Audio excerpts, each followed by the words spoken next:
সীমান্ত সম্পূর্ণ নিরাপদ। আমাদের জনগণও কিন্তু সাংঘাতিক সচেতন। বর্ডার বেল্টে যেই সব আমাদের জনগণ আছেন তারা কিন্তু খুবই সচেতন। তা আমাদের ক্ষেত্রে নির্বাচনের প্রস্তুতি যেভাবে নেওয়া দরকার আমরা ওইভাবেই প্রস্তুতি নিচ্ছি।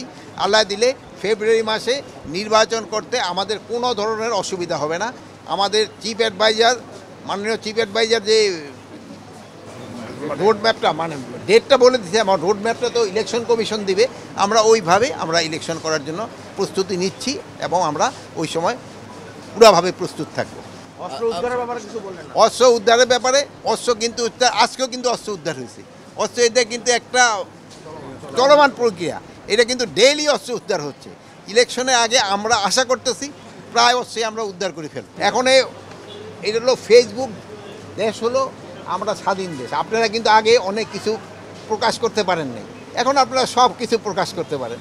এই জন্য যার যার মত সে প্রকাশ করতে পারতে, জনগণ হলো ডিসিশন নেবে।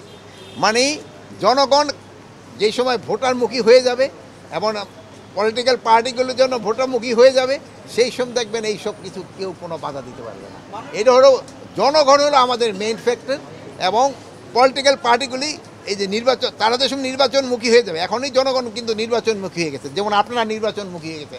আসছি এগ্রিকালচারের সম্বন্ধে, আপনারা এগ্রিকালচার না জিজ্ঞেস করে আপনারা এখন ইলেকশন সম্বন্ধে দেখবেন, আপনারাও নির্বাচনমুখী হয়ে গেছে। এই পরে যেহেতু সবাই নির্বাচনমুখী হয়ে যেতে, নির্বাচন করতে কোনো অসুবিধা হবে না। সব ধরনের পদক্ষেপই নেওয়া হবে, শুধু নির্বাচনে না, অন্য সময় যেন কোনো অস্ত্র ঢুকতে না পারে এই জন্যই সবসময় পদক্ষেপ নেওয়া। সীমান্ত কতটা নিরাপদ? সীমান্ত সম্পূর্ণ নিরাপদ। সীমান্তে আপনাদের দেখছেন আমাদের সীমান্ত সম্পূর্ণ নিরাপদ। আমাদের সীমান্ত নিরাপদ এবং সুরক্ষিত। আপনাদের আমাদের জনগণও কিন্তু সাংঘাতিক সচেতন। বর্ডার বেল্টে যেই সব আমাদের জনগণ আছেন তারা কিন্তু খুবই সচেতন। একটু এদিক ফাইটার বলে ফেললেন, এরা কিন্তু খুবই সচেতন।